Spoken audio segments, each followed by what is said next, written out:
इस घटना चक्र में हम देखेंगे भारतीय पॉलिटी, और ये भारतीय पॉलिटी का पार्ट 2 है।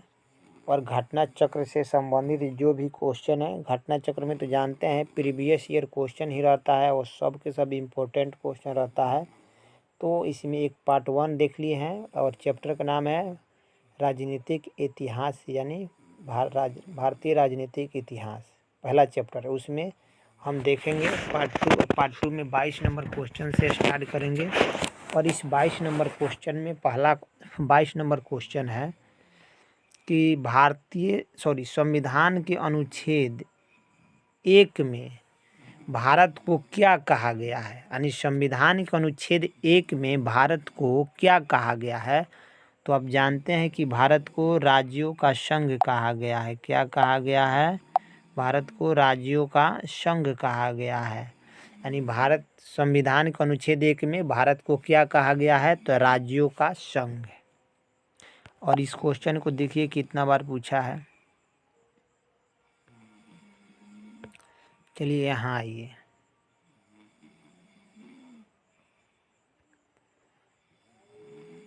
कह रहा है शक्ति का विभाजन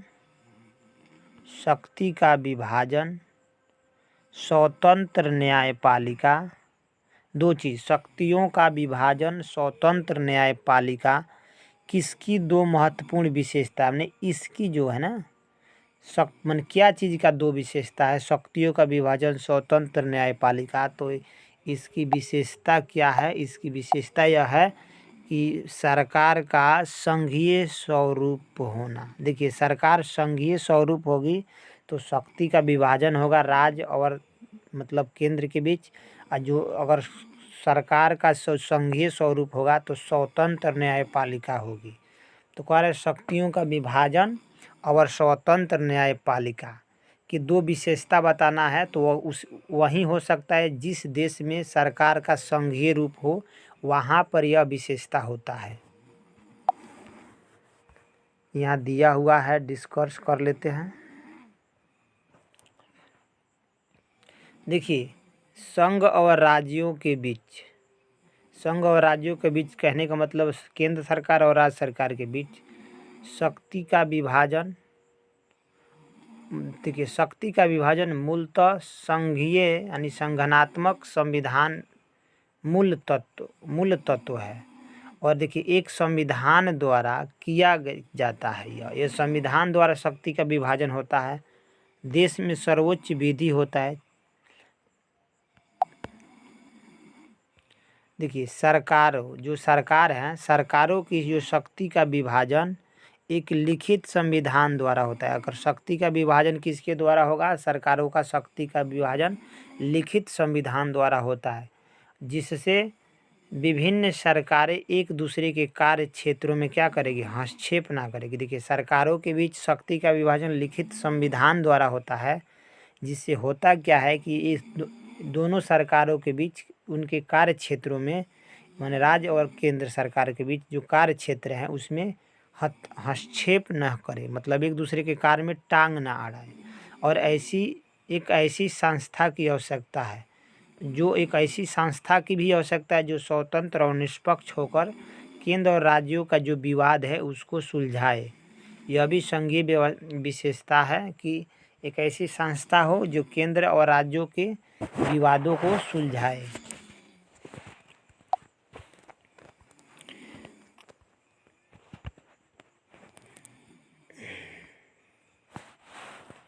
देखते हैं क्वेश्चन। भारत में संघ राज्य क्षेत्र की संख्या कितनी है? भारत में संघ राज्य क्षेत्र यानी केंद्र शासित प्रदेश, भारत में संघ राज्य क्षेत्र की संख्या कितनी है? तो पहली क्वेश्चन के हिसाब से तो आंसर 7 होगा, जबकि अभी वर्तमान में 8 है। कितना है वर्तमान में? संघ राज्य क्षेत्रों की संख्या 8 है। क्वेश्चन बहुत पुराना है, इसलिए संख्या आंसर तो इसका 7 होगा, मगर अभी 8 है वर्तमान में। तो अब यहाँ डिस्कर्स देख लेते हैं थोड़ा। देखिए, यहाँ जो दिया हुआ है कि वर्तमान में उस समय के संघ राज्य क्षेत्रों की संख्या कितनी? 7। देखिए जैसे दिल्ली है, ठीक है, पुदुचेरी है, चंडीगढ़ है। देखिए दादर नगर हवेली, अंडमान निकोबार द्वीप समूह, दमन और द्वीप, लक्षद्वीप। तो अभी क्या किया गया है, जम्मू एंड कश्मीर और लद्दाख जो बढ़ा है, लद्दाख जो लद्दाख 2 केंद्र शासित प्रदेश बढ़ा है, तो 9 हो गया। 9 होने के बाद ये दादर नगर हवेली और दमन और दीव को मिलाकर एक ही बनाया गया है 2020 में। जनवरी 2020 में दादर नगर हवेली दमन दीव को मिलाकर एक कर दिया गया। तब टोटल 8 केंद्र शासित प्रदेश है। कितना? 8। टोटल 8 केंद्र शासित प्रदेश है। देखिए समाजवादी चिंतक, यहाँ पे क्वेश्चन को समझिए। जो समाजवादी चिंतक हैं, जो समाज की चिंता करते हैं, तो इनमें से निम्नलिखित में से किस क्षेत्र में समानता के अधिकार को बढ़ाने की वकालत करते हैं? तो जो समाजवादी चिंतक हैं, निम्नलिखित में से किस क्षेत्र में समानता के अधिकार को बढ़ाने की वकालत करते हैं? तो आप देख पाइएगा, इसका आंसर होगा, देखिए राजनीतिक क्षेत्र को नहीं, सामाजिक क्षेत्र को नहीं, आर्थिक क्षेत्र को बढ़ाने की बात। यह आर्थिक क्षेत्र की बढ़ाने की बात करते हैं, आर्थिक क्षेत्र की बढ़ाने की बात करते हैं। आर्थिक क्षेत्र जो है, आर्थिक क्षेत्र की समानता का अधिकार की बात करते हैं समाजवादी चिंतक।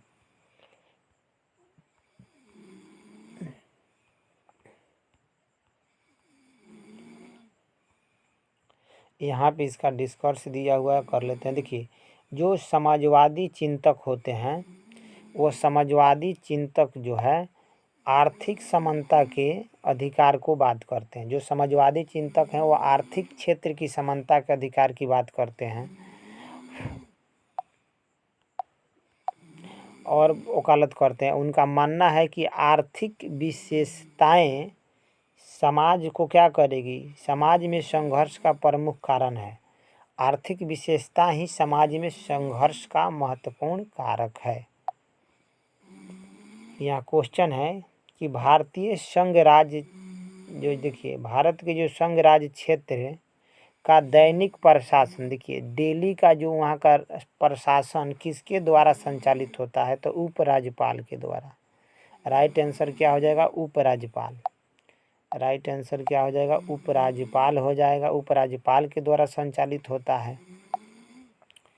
अब देखिए यहाँ देख लेते हैं, संविधान के अनुच्छेद 239(1) संविधान के अनुच्छेद 239(1) में कहा गया है कि संघ राज्य क्षेत्रों का प्रशासन, क्वेश्चन है कि संघ राज्य क्षेत्रों का प्रशासन किसके द्वारा चलाया जाता है, तो उपराज्यपाल के द्वारा यह चलाया जाता है, नियंत्रित किया जाता है। मगर देखिए उसकी नियुक्ति कौन करता है, तो राष्ट्रपति करेगा। तो संविधान के अनुच्छेद 239 के तहत जो संघ राज्य क्षेत्र हैं, संघ राज्य क्षेत्रों का प्रशासन राष्ट्रपति द्वारा नियुक्त किए गए, देखिए राष्ट्रपति द्वारा नियुक्त किए गए प्रशासक के माध्यम से होता है। तो प्रशासक कौन होता है? उपराज्यपाल होता है। जैसे दिल्ली और कुछ अन्य जो केंद्र शासित प्रदेश हैं, वहाँ उपराज्यपाल ही शासन का नियंत्रण करते हैं, वहाँ मुख्यमंत्री नहीं होता है। क्वेश्चन देखें,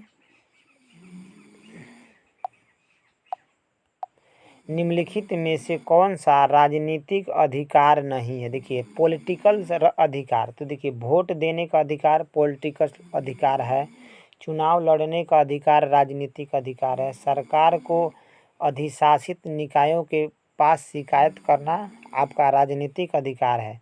मगर जीवन जीने का जो अधिकार है, जीवन जीने का अधिकार राजनीतिक अधिकार नहीं है, आपकी मौलिक अधिकार है। यानी जीवन जीने का अधिकार क्या मौलिक अधिकार हो गया? अनुच्छेद 21 जीवन जीने का अधिकार। और देखिए जो राजनीतिक अधिकार कौन, देखिए इसमें तो पूछा है कि राजनीतिक अधिकार कौन नहीं है, तो देखिए राजनीतिक अधिकार जीवन जीने का अधिकार नहीं है, तो अगर है पूछता तो वोट देने का अधिकार, चुनाव लड़ने का अधिकार और सरकार के अधिशासी निकायों के पास शिकायत, ये सब अधिकार राजनीतिक अधिकार है। और यहाँ देखिए जीवन जीने का अधिकार अनुच्छेद 21 में, यानी इसका मतलब प्राण और दैहिक स्वतंत्रता, अपने प्राण की रक्षा करने के लिए आपको मौलिक अधिकार दिया गया है।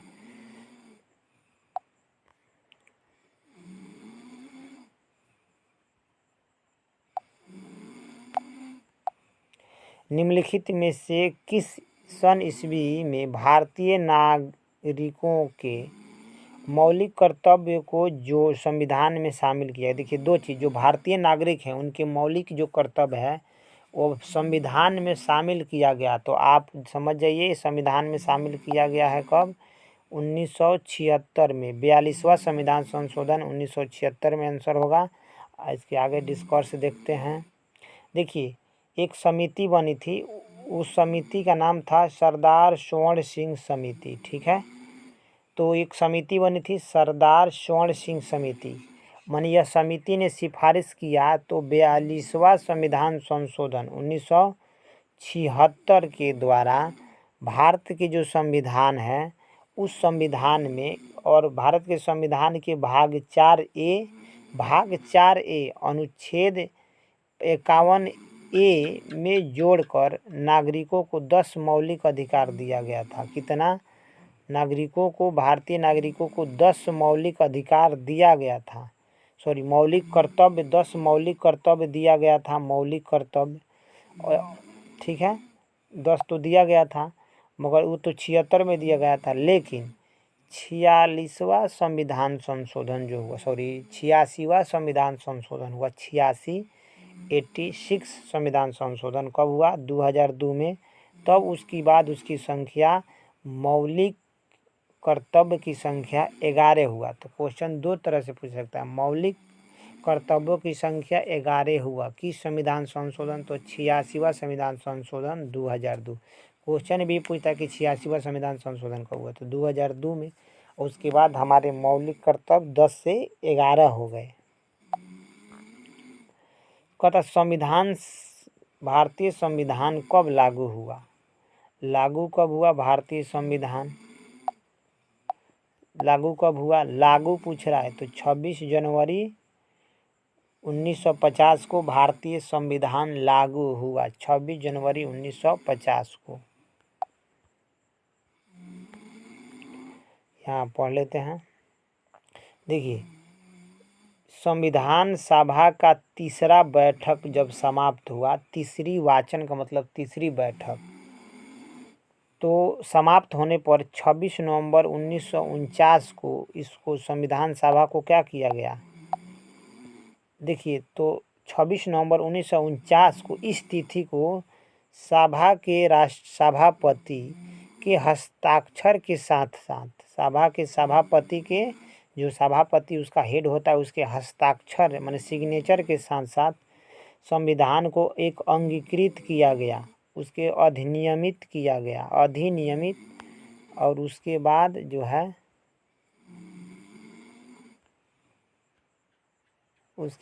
है आत्मर्पित किया गया। क्या किएगा? आत्मर्पित किया गया। तो 26 नवंबर 1949 को अंगीकृत, अधिनियमित, आत्मर्पित किया गया। ठीक है, और उस तिथि से देखिए, नागरिक जो है, भारत के नागरिकता, चुनाव और संसद से जुड़े इन सब बातों को संविधान में क्या किया गया? जोड़ दिया गया। और देखिए, संविधान को अंतिम रूप से देखिए 26 जनवरी 1950 को पूर्ण रूप से लागू कर दिया गया। तो 26 नवंबर 1949 को अंगीकृत किया गया, माने 26 जनवरी 1950 को लागू कर दिया गया। यहाँ क्वेश्चन है,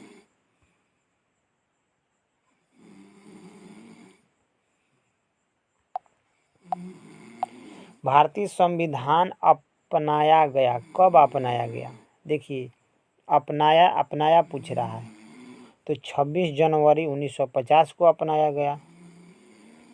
अंगीकृत की अगर पूछे तो 26 नवंबर हो जाएगा। अपनाया गया 26 जनवरी 1950 को। सॉरी, अपनाया का मतलब अंगीकृत होता है, गलत हो गया। देखिए, जब पूछे अपनाया गया मतलब उसको कब अपनाया गया, तो 26 नवंबर 1949 को अपनाया गया था। लागू नहीं पूछ रहा, अपनाया नहीं, अंगीकृत ही होता है।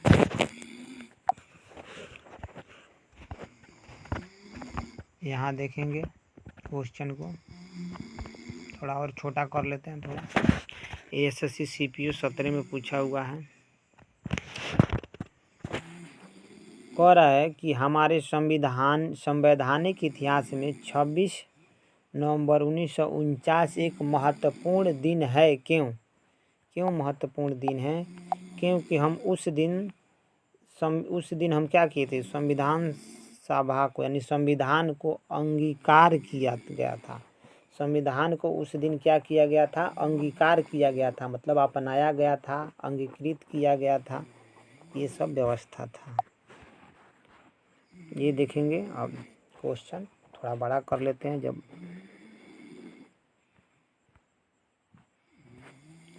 कह रहा है कि समग्र रूप से भारतीय संविधान लागू हुआ। देखिए वहाँ अपनाया गया तो 26 नवंबर होगा, मगर यहाँ समग्र रूप पूछ रहा है, यानी पूर्ण रूप से भारतीय संविधान को लागू हुआ। तो ये आपका हो जाएगा 26 जनवरी 1950 को समग्र रूप से लागू हुआ।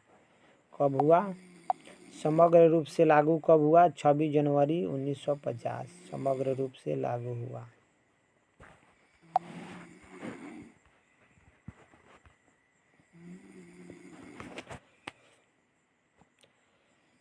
भारतीय संविधान 26 नवंबर 1949 को अंगीकृत किया गया। भारतीय संविधान 26 नवंबर 1949 को अंगीकृत किया गया। तो देखिए अंगीकृत किया गया मतलब 26 नवंबर 1949 को अंगीकृत किया गया, लेकिन भारतीय संविधान को 26 जनवरी 1950 को क्या किया गया? लागू किया गया। और उसके साथ साथ नागरिकता और 15 अनुच्छेद को भी लागू किया गया। यह ध्यान रखिए, जब संविधान लागू हुआ उस समय नागरिकता के साथ साथ 15 गो अनुच्छेद 15 अनुच्छेदों को भी लागू किया गया।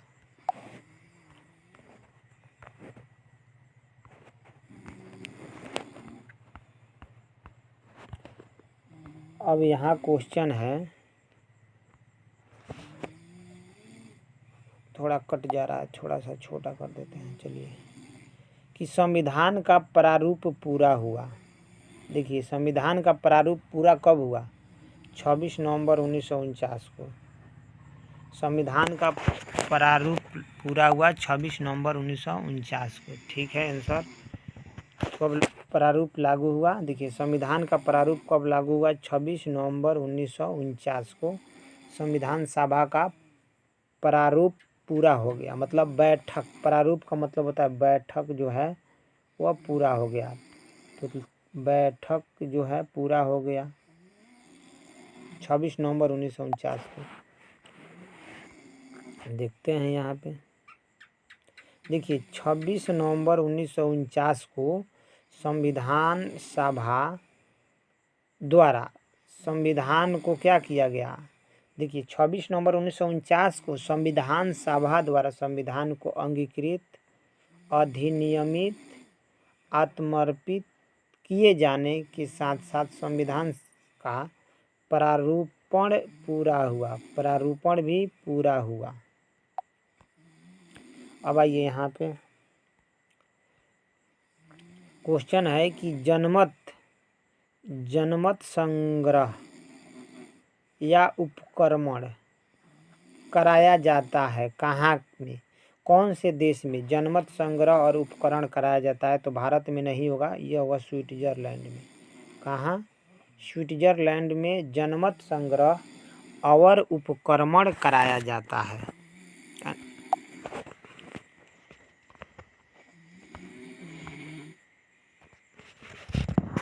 क्वेश्चन है कि भारत में वैध प्रभुसत्ता निहित है।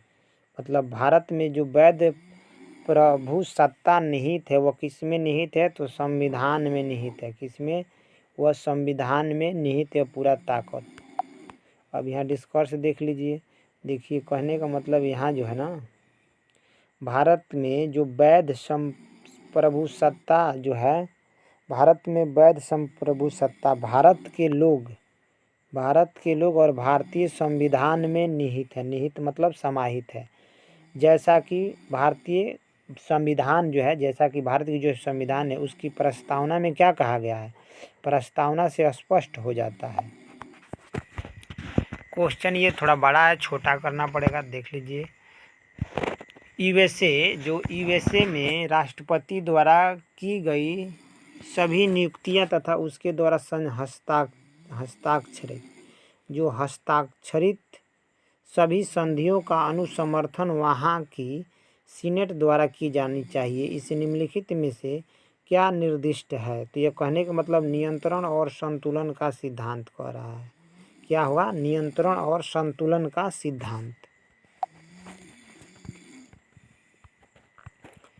ये खत्म हुआ। अब यहाँ आएंगे 37 नंबर पे।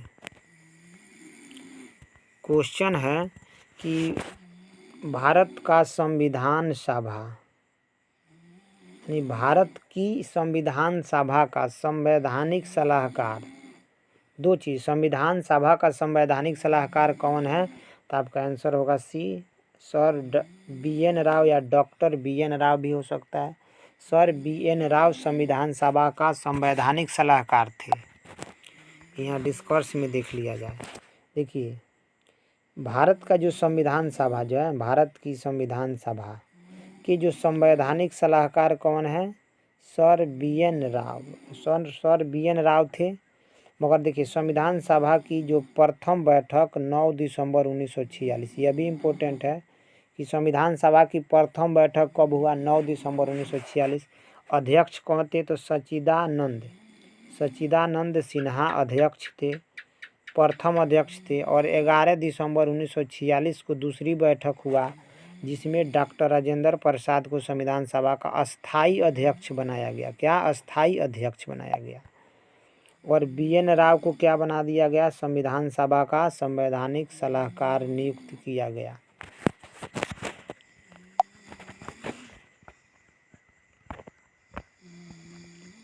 ये थोड़ा क्वेश्चन, हाँ देखिए, क्वेश्चन है कि शासन की संघीय प्रणाली किस अधिनियम के अंतर्गत स्थापित किया गया है? तो गवर्नमेंट ऑफ इंडिया एक्ट 1935 के द्वारा यह स्थापित किया गया है, गवर्नमेंट ऑफ इंडिया एक्ट के द्वारा। और यहाँ पर देख भी लीजिए,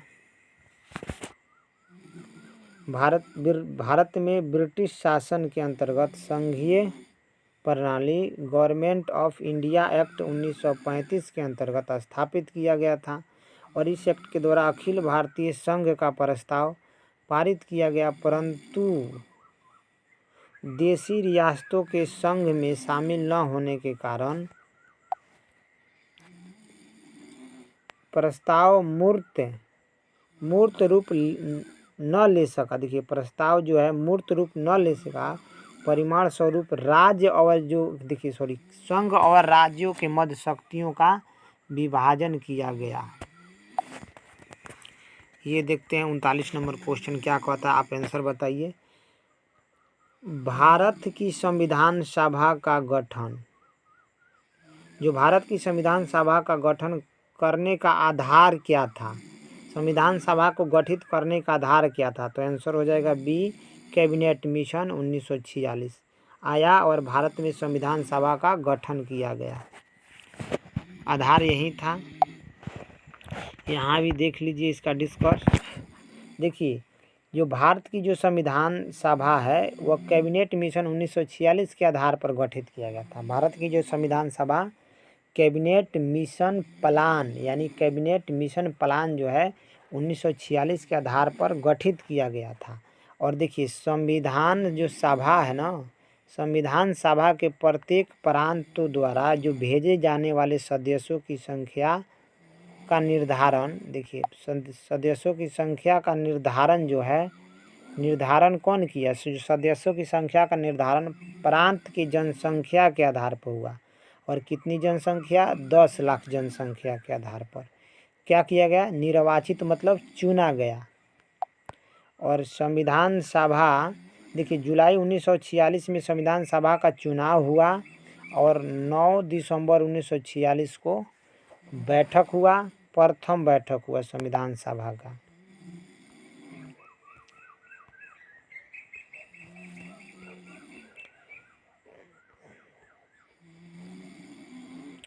क्वेश्चन है, अब बनाइए। भारतीय संविधान की रचना निम्नलिखित में से किसने सर्वाधिक गंभीर प्रभाव छोड़ा? मतलब जो भारतीय संविधान का निर्माण हुआ उस पर इनमें से किसका प्रभाव सबसे अधिक था? तो राइट आंसर हो जाएगा आपका डी, यानी भारत शासन अधिनियम 1935। आधा से ज़्यादा उसमें से हमारे भारतीय संविधान में लिया गया है उसका कुछ मतलब कंसेप्ट। अब यहाँ देख लेते हैं भारतीय संविधान के कर्तव्य प्रावधान, मतलब जो इम्पोर्टेंट प्रावधान है वह ब्रिटेन से भी लिया गया है, अमेरिका से भी लिया गया, आयरलैंड से लिया गया, अन्य देशों से भी लिया गया है, मगर मूलतः इसकी रचना अधिक से अधिक जो है भारत शासन अधिनियम 1935 के द्वारा लिया गया है। कौन सा? 1935 के द्वारा, 1935 भारत सरकार अधिनियम 1935 के द्वारा हमारा संविधान में सबसे ज़्यादा, मतलब हमारे संविधान पर इसका प्रभाव है।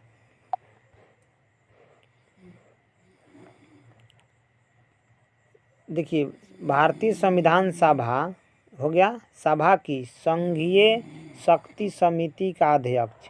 तो यहाँ दो, भारतीय जो संविधान सभा की संघीय शक्ति समिति का अध्यक्ष किसे चुना गया था? तो इस पंडित जवाहरलाल नेहरू को चुना गया था। किसको? पंडित, देखिए संघीय शक्ति समिति का अध्यक्ष किसे चुना गया था? तो पंडित जवाहरलाल नेहरू, याद रखिए, इम्पोर्टेंट है। और इसके बाद यहाँ डिस्कोर्स में देख लें तो देखिए, जो भारत की संविधान सभा का जो संघीय शक्ति समिति का अध्यक्ष तो जवाहरलाल नेहरू को तो चुना ही गया था, मगर देखिए संविधान की देखिए संघीय संविधान समिति और राज्य समिति, तो इसके अलावा देखिए यहाँ पे कहने का मतलब संघीय संविधान समिति और राज्य समिति के भी अध्यक्ष थे। ये 3 अध्यक्ष थे, इसका भी अध्यक्ष थे, संघीय शक्ति समिति का अध्यक्ष, संघीय संविधान समिति का अध्यक्ष और राज्य समिति का अध्यक्ष भी पंडित जवाहरलाल नेहरू को बनाया गया था। ठीक है। क्वेश्चन है, निम्नलिखित में से किस देश में लोग संविधान का संशोधन करते हैं? बहुत इंपॉर्टेंट है। वहाँ का संसद नहीं, वहाँ का लोकसभा विधानसभा नहीं, लोग ही संविधान में संशोधन करते हैं, तो वह है स्विट्जरलैंड। स्विट्जरलैंड में संविधान में वहाँ के नागरिकों द्वारा संशोधन किया जाता है। क्वेश्चन है, स्वतंत्रता प्राप्ति के बाद जब हम आज़ाद हुए तो भारत सरकार ने निजाम के हैदराबाद, यानी हैदराबाद को राज्य में शामिल किया। तो किस कार्यवाही के आधार पर? तो सैनिक कार्यवाही के आधार पर हैदराबाद को भारत में मिला लिया गया। अब हमारा ख़त्म हुआ क्लास।